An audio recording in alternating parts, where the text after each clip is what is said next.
ನಮಸ್ಕಾರ ಎಲ್ಲರಿಗೂ. First of all ಎಲ್ಲರಿಗೂ ಇವತ್ತಿನ ಇಂಟ್ರೆಸ್ಟಿಂಗ್ ವಿಡಿಯೋಗೆ ಸ್ವಾಗತ. ಆಮೇಲೆ ಇನ್ನೊಂದು ಏನಂದ್ರೆ ಎಲ್ಲರಿಗೂ ಅಯೋಧ್ಯೆ ರಾಮ ಮಂದಿರ ಪ್ರಾಣ ಪ್ರತಿಷ್ಠಾಪನೆಯ ಶುಭಾಶಯಗಳು.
ಮುಂಜಾನೆಯಿಂದ ನಾನು ಮಸ್ತ್ ಪೂಜೆ ಅದು ಮಾಡಿದ್ದೆ. ದೇವರಿಗೆ ಶಾವಿಗೆ ಪಾಯಸ ನೈವೇದ್ಯಕ್ಕೆ ಅಂತ ಹೇಳಿ ಮಾಡಿದ್ದೆ. ಅದಾದಮೇಲೆ ಮಸ್ತ್ ರಂಗೋಲಿನೂ ತೆಗ್ದೇನಿ. ಇನ್ನೇನು ದೀಪಾನೂ ರೆಡಿ ಮಾಡಿಟ್ಟೇನಿ. ಸೊ ದೀಪ ಹೊರಗೆ ಇಡಬೇಕು ಈಗ. ಆಮೇಲೆ ನಾವೇನು ಅಂದ್ಕೊಂಡ್ವಿ ಅಂದ್ರೆ ಅಯೋಧ್ಯೆಗಂದ್ರೂ ನಮಗೆ ಇವತ್ತು ಹೋಗೋಕ್ಕಾಗಂಗಿಲ್ಲ. ಸೊ ನಾವು ಮುಂದೆ ಯಾವಾಗಾರ ಒಮ್ಮೆ ಡೆಫಿನೆಟ್ಲಿ ಹೋಗಿ ಅಲ್ಲಿ ಬರಬೇಕಂತ ಅಂದ್ಕೊಂಡೇವಿ. ಈಗ ಇಲ್ಲೇ ಇರು ರಾಮ ಮಂದಿರಕ್ಕೆ ಹೋಗಿ ಬರ್ಬೇಕಂತ ವಿಚಾರ ಮಾಡೇವಿ.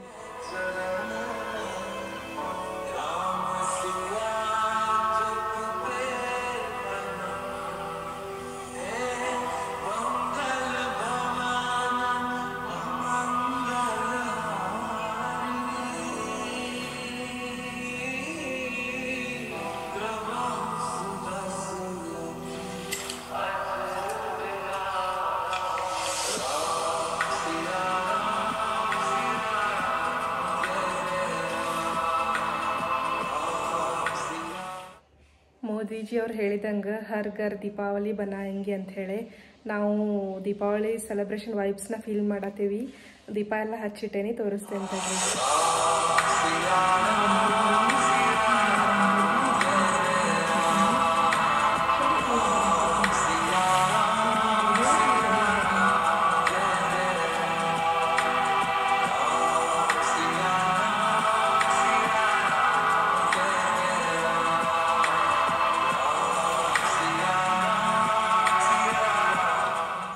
ಈಗ ನಾವು ಹುಡಿ ಕಡೆ ಇರೋ ರಾಮನ ಗುಡಿಗೆ ಹೊಂಟೇವಿ. ಸೊ ನೋಡ್ಕೊಂಬರೋಣ ಹೆಂಗೆಲ್ಲ ಡೆಕೋರೇಷನ್ ಅದು ಮಾಡ್ಯಾರ ಅಂಥೇಳಿ.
ನಾವು ಮನೆಗೆ ಬಂದ್ವಿ. ಒಟ್ಟು ನಾವು 2 ಗುಡಿಗೆ ಹೋಗಿ ಬಂದ್ವಿ. ಒಂದು ರಾಮನ ಗುಡಿ, ಒಂದು ಹನುಮಪ್ಪನ ಗುಡಿ.